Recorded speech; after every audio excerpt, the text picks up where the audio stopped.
Hello, Carly. Thanks so much for the information you provided on Autism Spectrum Rating Scale.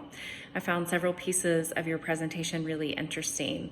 The first item that I found interesting was your mentioning of the fact that parents can administer the test to their own children in their own home. I had no idea that that was the case. I just automatically assumed that if there was a test being administered, that it had to take place in some type of clinical setting.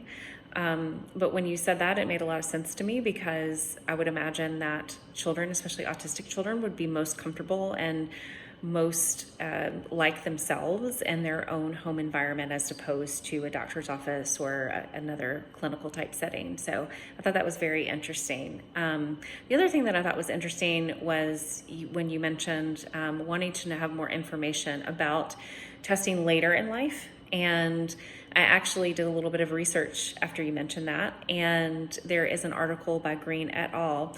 Of a study looking at diagnosing autism from early childhood all the way into adulthood. And it's very interesting because in their study, they actually found that females were actually much more misdiagnosed later in life than males were.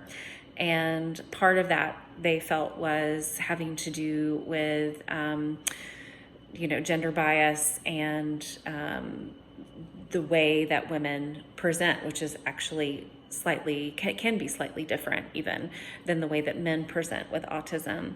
And so I thought it was a really interesting article, because they were really talking about the need for education and for being aware of some of those stereotypes and biases that can take place in those clinical settings, in terms of how this illness presents itself, and the different symptoms that adults, especially adult women, can have. So I found that very interesting as well.